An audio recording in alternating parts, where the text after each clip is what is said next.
walhamdulillah wassalatu wassalamu ala rasulillah wa ala alihi wa sahbihi wa mawalah. Ahibba'il kiram, usikum jami'a wa nafsi bi taqwallah wa bi ta'ati rasulillah sallallahu alaihi wasallam. Fa nas'alallah subhanahu wa ta'ala an yahdiyana ila siratihil mustaqim wa yaj'alana minal muttaqin wa yudkhilana jannatahu jannatan na'im, amin ya rabbal alamin. Segala puji kita panjatkan bagi Allah Jalla Jalaluh. Saya bersyukur sekali pada Allah, sangat berbahagia pada hari ini akhirnya saya sekeluarga bisa kembali pulang ke rumah. Alhamdulillahirabbil alamin. Dan saya juga mengucapkan terima kasih secara khusus kepada pengurus Dewan Pimpinan Luar Negeri Front Pembela Islam Saudi Arabia. Beberapa pengurusnya ikut dengan saya pada hari ini. Mereka ikut mengawal dari Mekah, Jeddah sampai ke tempat ini. Di antara yang ikut ada Ustadz Abdul Hakim selaku sekretaris dari FPI Saudi. Kemudian ada juga Ustadz Son Haji, Ustadz Jazuli, Ustadz Ehsan. Kemudian juga ada Habib Abdullah Maulad Dawilah. Ditambah lagi Habib Abu Bakar Mugebel. Jumlah semua kami berangkat dari sana ada 18 orang. Alhamdulillah semua dimudahkan. Kita doakan mereka-mereka yang telah dengan setia menemani kita, membantu kita sehingga semua urusan menjadi lancar. Jazakumullahu khairal jaza. Nah, baiklah ya ikhwan. Yang pertama ingin saya sampaikan di sini, saya sekeluarga selama tinggal di kota suci Makkah tidak ada kesulitan apapun. Jadi kita tidak ada kesulitan, kita tidak ada kesusahan. Walaupun ada pihak lain yang mencoba untuk membuat saya sulit, membuat saya susah, tapi alhamdulillah tidak pernah berhasil. Wa yamkuruna wa yamkurullah wallahu khairul makirin. Jadi kalau saya malu sekali kalau saya harus katakan, oh di Mekah ini susah, kita diasingkan, kita dijauhkan. Enggak. Di Mekah nikmat, baladan aminan mubarakat. Kita mendapatkan kenikmatan di Mekah luar biasa. Di sini saya banyak kawan, sampai di Mekah saya dapat kawan juga tidak kalah banyak. Di sini kita punya jamaah, sampai di Mekah juga kita punya jamaah. Di sini kita punya pengajian, sampai di Mekah juga kita buka pengajian. Di sini kita punya gerakan dakwah, ternyata di Mekah juga kita buka gerakan dakwah. Jadi artinya enggak ada yang kurang. Bahkan sekali lagi kita katakan di Mekah ini tentu punya kelebihan yang luar biasa untuk ibadah 100.000 kali lipat ganjarannya. Sebetulnya kalau ingat 100.000 kali lipat kayaknya nggak mau pulang ya. Habib 100.000 kali lipat begitu sampai Tamburan satu lagi nilainya. Nah, di Petamburan nilainya 1, kalau di Mekah nilainya 100.000.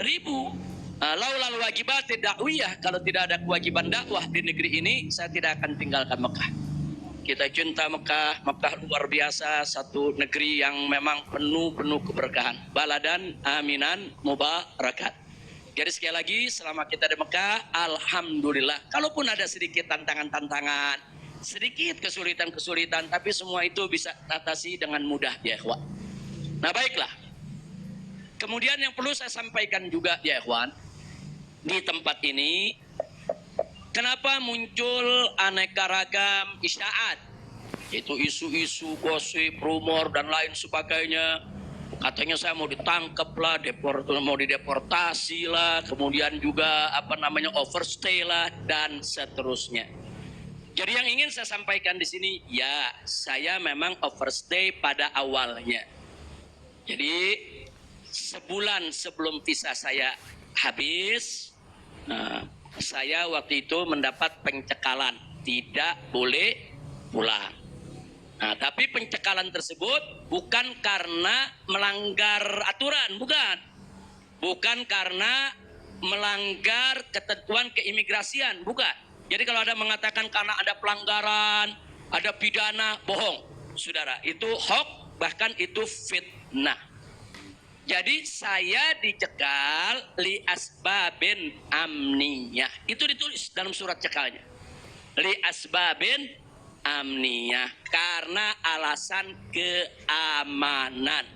Nah, biasanya kalau alasannya melanggar di situ ditulis mukhalafatun nizam atau at-takhalluf anin nizam. Nah, itu namanya melanggar aturan. Nggak ada.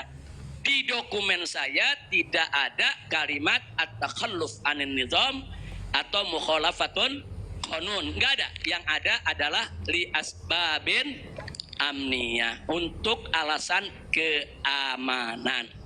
Nah, tentunya saya tidak diam. Saya terus melakukan lobby dengan pemerintah Saudi, dengan otoritas Saudi. Ini asbabun amniyah yang bagaimana maksudnya.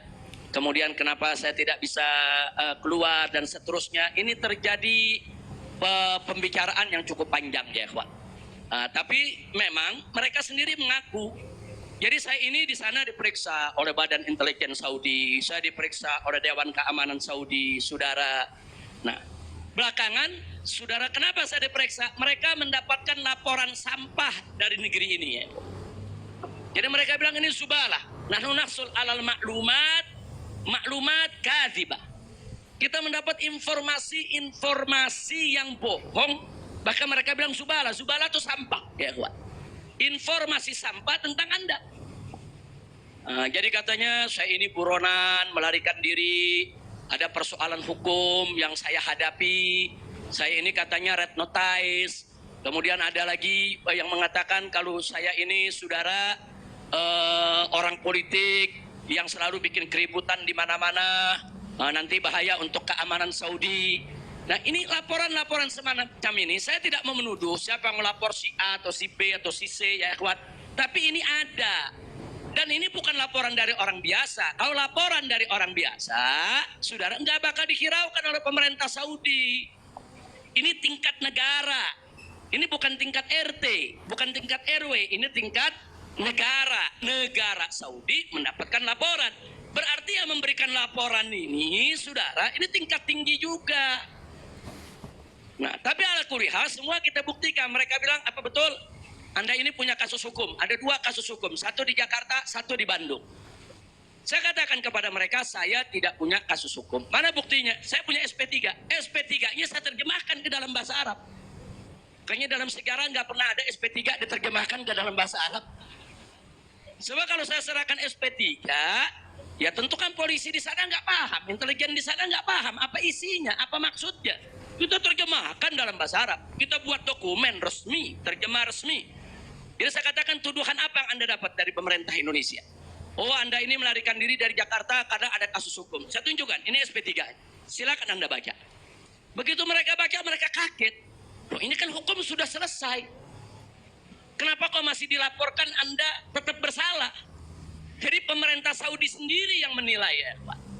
Nah, kemudian yang kedua, waktu kasus Bandung, saya bilang juga udah nggak ada perkara, punya SP3, saya terjemahin lagi SP3-nya, saudara. Nah, terakhir mereka bilang katanya Anda ini dikejar-kejar badan intelijen dari negara Anda. Saya bilang enggak, saya nggak punya persoalan dengan badan intelijen. Oh, tapi ini ada laporannya. Anda bisa buktikan kalau Anda tidak punya permasalahan dengan badan intelijen Indonesia? Punya. Loh, apa buktinya? Saya punya dokumen. Perjanjian antara saya dengan Badan Intelijen Negara Indonesia, saya terjemahkan lagi dalam bahasa Arab. Resmi di situ, saudara. Dan dokumen ini kan belum saya buka ke masyarakat, ya ikhwan. Saya pikir nggak ada perlunya saya buka, ya ikhwan, kecuali kalau darurat saya tunjukkan. Mereka kaget loh. Anda punya perjanjian begini bagus dengan negara, Anda tidak punya masalah. Kok dilaporkan macam-macam? Nah, ini yang jadi persoalan ya, ikhwan. Ala kulli hal, singkat cerita, kalau saya cerita terlalu panjang, saudara, akhirnya pemerintah Saudi ini, otoritas yang berwenang di bidang ini, mereka justru akhirnya minta maaf. Mereka bilang, nahnu natawarrad, nahnu ghaltan, kami salah, kami sudah melewati batas wewenang yang kami punya, kami minta maaf karena memang ini kesalahan dari informasi yang kami terima. Nah, jadi supaya Anda tahu, akhirnya mereka tidak mengganggu kita sama sekali. Bahkan terakhir bukan lagi persoalan bayang safar, jangan kita deportasi. Saya ditawarkan, Habib, Anda mau pulang besok ke Indonesia atau Anda mau tinggal di sini selamanya? Silakan. Maka itu pada malam Ahad, Sabtu malam Ahad, sebelum saya pulang, saya ke Riyadh, saya diundang resmi ke Riyadh. Saya diundang resmi ke Riyadh, saya ketemu petinggi di sana, ya kawan. Mereka tawarkan, mau tinggal di sini, kita berikan iqamah, kita berikan izin tinggal, masuk umur hidup pun boleh. Silakan Anda memutuskan. Enggak, saya enggak punya persoalan sama pemerintah Saudi, ya kawan. Jadi bohong kalau ada yang bilang saya punya persoalan. Jadi makanya kalau pejabat tuh jangan sembarang bicara. Kalau mau bicara tuh mesti punya data dong. Masa pejabat bicara nggak pakai data? Kalau nggak pakai data, pedagang kopi di warung-warung, ya kan dagang kopi di warung nggak pakai data. Ada kopinya seduh, pakai gula, selesai kasih. Kira-kira jelas gak? Ini kalau pejabat tingkat negara harus punya data, ya kawan, nggak sembarangan. Tapi baiklah, saya kita bagian akhir. Jadi begitu mereka sudah tahu itu semua, semula saya mau dibikinkan bayan safar. Bayan safar itu exit permit, saudara. Nah, bayan safar itu ada dua. Ada izin keluar Saudi, saudara, karena orang melakukan pelanggaran. TKI yang melarikan diri dari majikan, atau umpamanya ada tenaga kerja yang melakukan pelanggaran pidana, mencuri, berkelahi, atau membunuh, saudara. Nah, mereka ini kalau diusir dari Saudi itu namanya deportasi dengan bayan safar. Tapi ada juga jenis bayan safar lain. Nah, seperti apa?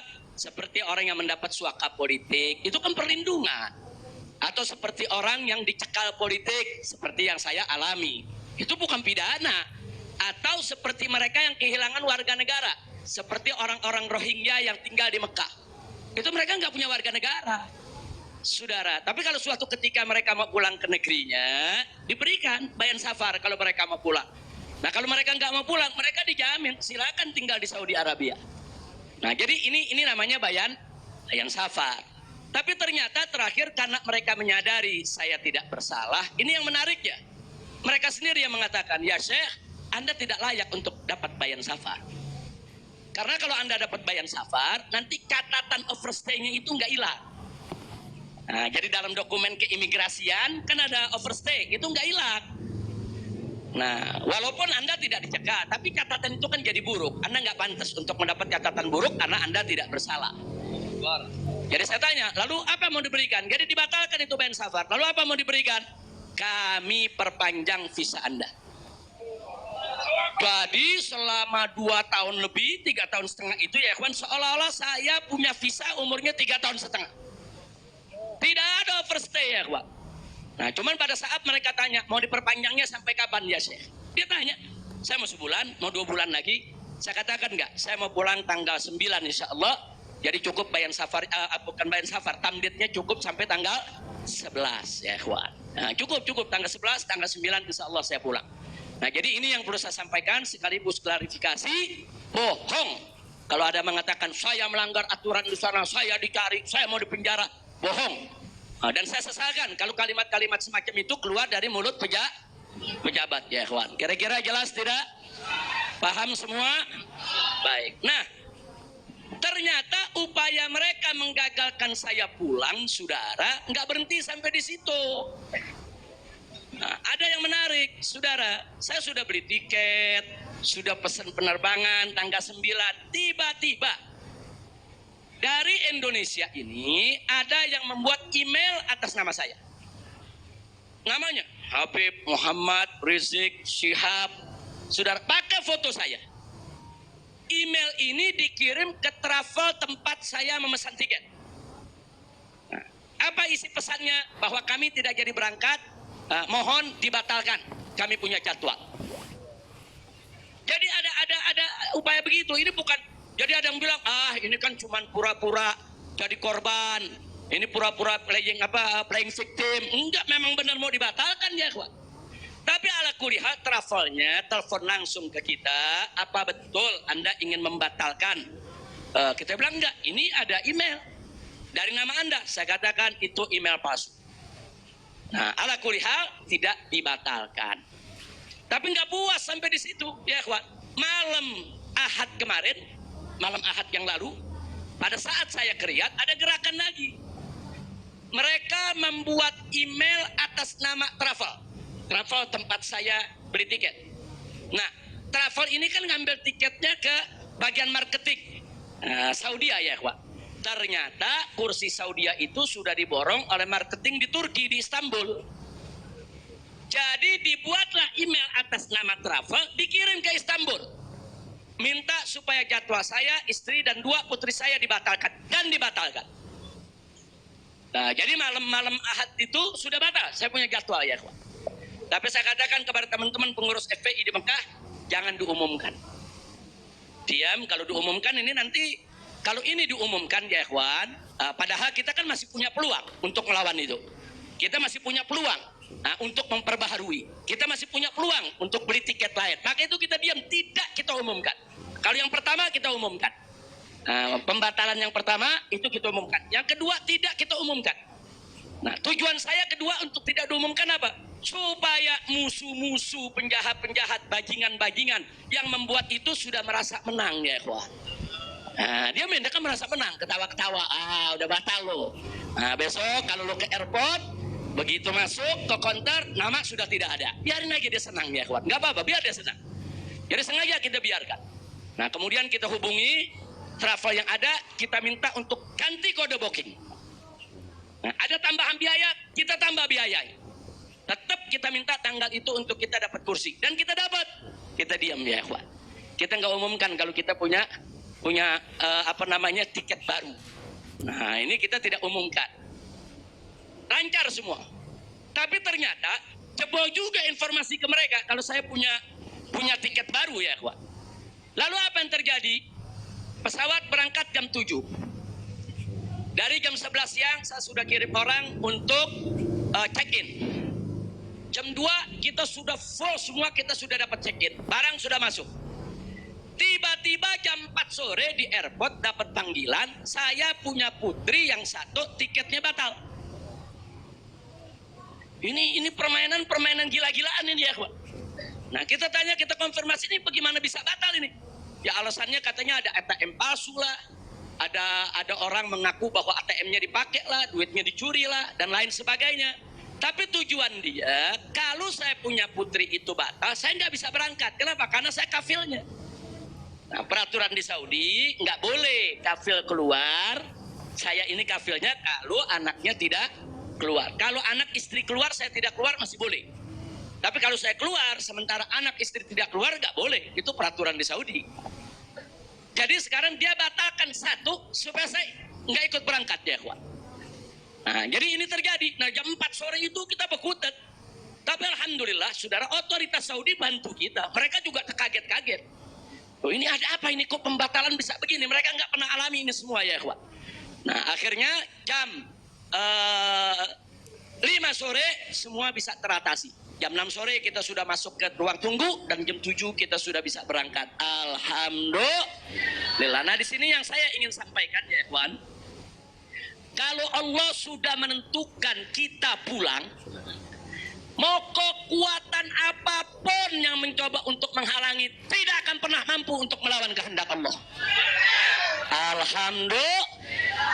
Dan Nabi sudah mengingatkan kita, saudara.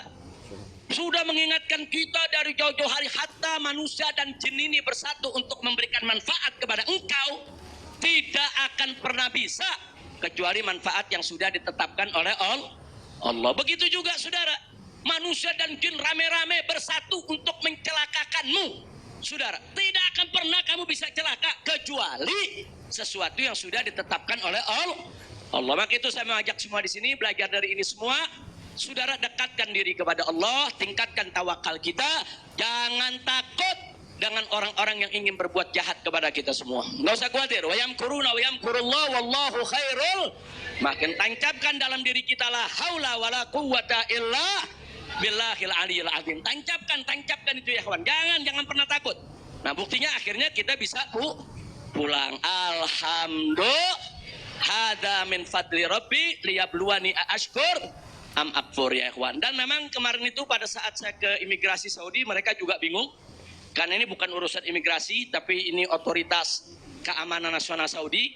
Mereka bilang nggak pernah ada orang pakai visa ziarah orang asing bisa hidup 3,5 tahun di Saudi tanpa denda, tanpa blacklist. Nah, ini semua karunia dari Allah. Jadi tidak benar kalau kita di sana kesulitan, kesusahan. Enggak, kita di sana senang, kita di sana bahagia, bahkan sedih sekali kita tinggalkan Mekah kalau tidak ada kewajiban dakwah di sini. Sekali lagi saya katakan, saya tidak ingin meninggalkan Mekah. Di Mekah semua Allah ganti, lebih indah yang Allah ganti ya ikhwan. Saya di sana rezeki mengalir terus, makan, minum semua serba berkecukupan, dikit Allah tidak kurangi. Bahkan apa yang kita dapatkan di sana jauh lebih nikmat, lebih berkah ketimbang sebelum saya ke kota suci Makkah. Jadi sekali lagi, alhamdulillah, kalau kita berjuang di jalan Allah, percayalah Allah tidak akan pernah meninggalkan kita. Enggak, Allah enggak bakal tinggalin kita ya kawan. Dimanapun kita berada, Allah enggak bakal tinggalkan kita. Kalau kita berjuang untuk Allah, intan surullah yansurkum. Jika kamu ya ayyuhalladzina amanu, hai orang-orang yang beriman, intan surullah, jika kamu memenangkan Allah, membela Allah, berjuang untuk Allah, yansurkum, niscaya pasti Allah akan memenangkan kamu sekalian. Jadi jangan takut. Allah dengan caranya Allah punya kemauan ya kawan. Allah akan selamatkan kita, Allah akan lindungi kita, Allah akan beri keberkahan kepada kita. Dan selama di Mekah, alhamdulillah, saya juga sudah menyelesaikan yaitu disertasi doktor saya sebanyak 1000 halaman ya kawan, dalam bahasa Arab. Alhamdulillah semua berkah. Dan saya punya putri juga yang tinggal di Mekah, akhirnya punya kesempatan menghafal Al-Quran. Akhirnya mereka sudah lebih dari 10 juz hafal Al-Quran. Ini semua yang di sini kita nggak dapat, di Mekah kita dapat. Alhamdulillah, setiap tahun kita bisa melaksanakan ibadah haji, setiap minggu kita bisa melaksanakan ibadah umroh, kita bisa i'tikaf di masjid bebas. Saya bisa ke Madinah, ke Jeddah, ke Taif, ziarah ke mana-mana tempat, tidak pernah dilarang oleh otoritas Saudi. Jadi sekali lagi saya tandaskan, kalau ada mengatakan di sana saya nih kriminal, melanggar hukum, berurusan dengan hukum Saudi, bohong. Nah, begitu sekali lagi lewat forum ini saya ingin sampaikan terima kasih kepada pemerintah Saudi. Saya sampaikan terima kasih kepada pemerintah Saudi dan apresiasi yang tinggi, di mana selama keberadaan saya 3,5 tahun di sana, mereka telah memperlakukan saya secara baik. Kemudian mereka telah memberikan segala kemudahan. Jazahumullahu khairal jasa. Ya kita yang baik kita apresiasi, yang tidak baik kita kritisi. Nah, jadi kalau ada mengatakan Habib kok terima kasihnya sama pemerintah Saudi aja, pemerintah Indonesia bagaimana? Ya baik dulu dong. Kalau baik nanti kita terima kasih. Kira-kira betul nggak? Betul nggak? Kalau pemerintah baik wajib nggak terima kasih? Wajib kita apresiasi. Kok Habib belum terima kasih? Ya belum baik. Tunggu baik dulu. Kalau baik kita terima kasih. Kayak kemarin Pak Mahfud mengumumkan yang mau jemput silakan. Nah, baik gak tuh? Kita terima kasih. Terima kasih Pak Mahfud. Umat akhirnya diizinkan untuk menjemput. Alhamdulillah. Tapi pada saat Pak Mahfud bilang Habib Rizik ini deportasi kriminal, itu baik apa enggak? Enggak terima kasih. Jadi kita objektif aja. Yang baik kita terima kasih, yang enggak baik kita luruskan. Insya Allah. Nah, ini yang saya mau sampaikan semua. Jadi tenang-tenang saja, biarkan nanti beri kesempatan saya supaya istirahat dulu. Ya ikhwan, insya Allah nanti kita dakwah lagi, kita keliling lagi, bikin pengajian lagi. Mudah-mudahan Allah subhanahu wa ta'ala memudahkan segala urusan kita. Jadi di sini saya mau tandaskan sebelum saya akhiri, sekali lagi kita yang ada di sini, habaib ulama, sekali lagi, kita bukan musuh pemerintah, kita bukan musuh negara, kita bukan musuh tentara, kita bukan musuh polisi, kita musuh kezaliman, kita musuh kecurangan, kita musuh kemunafikan, kita musuh segala kejahatan. Betul? Betul? Nggak ada kompromi saudara. Melawan kezaliman, kemunafikan, kejahatan, tidak ada kompromi. Kalau ada mengatakan Habib Rizik, bisakah ke depan ini kita melakukan rekonsiliasi? Saya katakan sekali lagi, rekonsiliasi hanya bisa berdiri atas dasar niat dan tekad yang baik ya kawan. Tapi kalau rekonsiliasi berdiri atas dasar kecurangan, kezaliman, kejahatan, saudara, tidak mungkin. Tidak ada rekonsiliasi, saudara. Tidak ada rekonsiliasi, saudara, kalau kezaliman dibiarkan. Kira-kira jelas tidak? Takbir. Nah, jadi selama pemerintah baik, kita akan apresiasi, kita akan terima kasih. Tapi kalau mereka membuat aturan-aturan yang merugikan rakyat, yang merusak agama, saudara, yang menghancurkan akhlak, wajib untuk kita lawan. Tidak boleh kita diam, ya ikhwan. Takbir, takbir. Siap revolusi akhlak? Shallu ala nabi. Itu yang saya mau sampaikan. Jadi sekali lagi, jadi jangan nanti dipelintir-pelintir. Kita ini musuh negara lah, musuh pemerintah lah, musuh menteri. Enggak ada. Loh, kita enggak bersaing untuk nyari jabatan kok, ya ikhwan. Enggak, kita enggak nyari jabatan. Kita bukan orang partai, kita enggak bukan pejabat, kita bukan anggota DPR. Enggak, kita hanya menginginkan negara ini baik. Nah, ayo kita hijrah minat durumati ila nur. Kita hijrah minal maksiyah ila ta'ah. Kita hijrah minal khabith ila thayyib. Kita hijrah dong minas sayyiat ilal hasanat. Kita hijrah, ya ikhwan. Nah, yang ada di sini pun juga wajib melakukan revolusi akhlak. Bagaimana revolusi akhlak? Kalau akhlak kita kemarin kurang baik, ayo kita perbaiki ke depan. Kalau akhlak kita kemarin alhamdulillah sudah baik, ayo kita tingkatkan lagi agar akhlak kita lebih baik. Insya Allah. Ini dengar kata revolusi, wah, udah karang kabut lagi ya. Revolusi. Revolusi itu perubahan drastis. Revolusi itu maknanya perubahan drastis dan mendasar. Nah, jadi kalau perubahan drastis itu kemarin masih tukang bohong, hari ini langsung drastis, dia nggak mau bohong lagi. Nah, itu namanya revolusi. Tapi kalau kemarin tukang bohong, sekarang yang ngebohongnya dikurangin dikit-dikit, itu bukan revolusi. Nah, kalau ngebohongnya dikurangin dikit-dikit, bukan revolusi. Itu langsung. Kemarin nggak sholat, saudara, mulai hari ini sholat dan seterusnya, itu namanya revolusi. Nah, kemarin suka ngebohong, nah, tahu-tahu sekarang tidak mau ngebohong lagi, itu revolusi. Kira-kira jelas gak? Jadi revolusi itu perubahan drastis dan mendasar. Jadi jangan pikir revolusi itu pakai senjata, bunuh-bunuhan, potong-potongan. Siapa yang bilang begitu, ya ikhwan? Nah, lalu kenapa dipilih kata revolusi akhlak?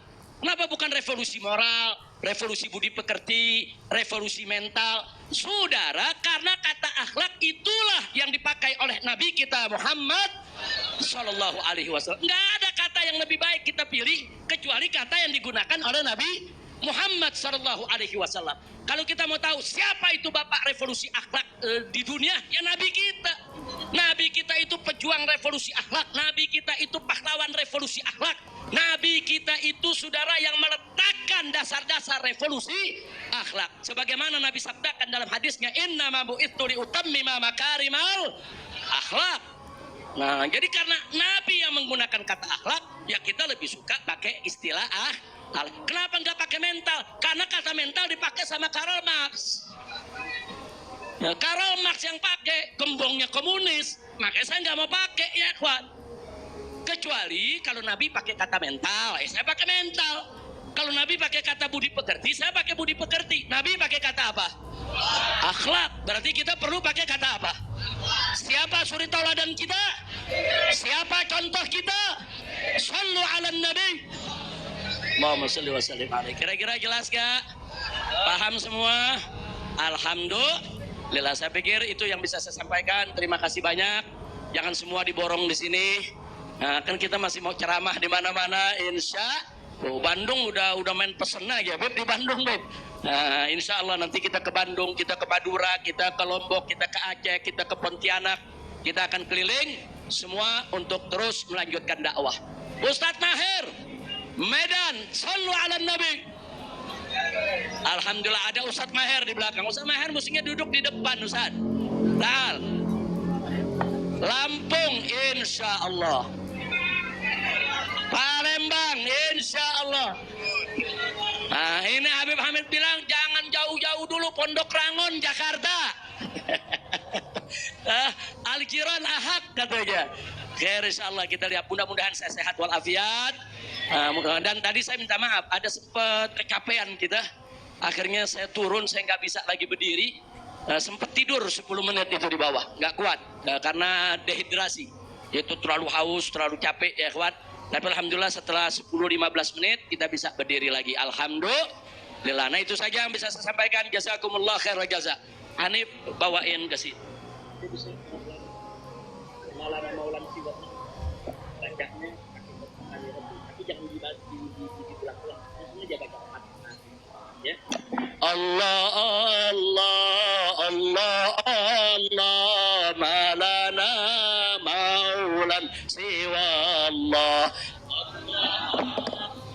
Allah Allah malana maulan siwa Allah kullama nadaitu ya Rabb bala ya abdi ana Allah kullama nadaitu ya Rabb qala ya abdi ana Allah Allah Allah Allah Allah malana maulan siwa Allah Allah Allah Allah Allah malana maulan siwa Allah kullama nadaitu ya Rabb la ya'budu ana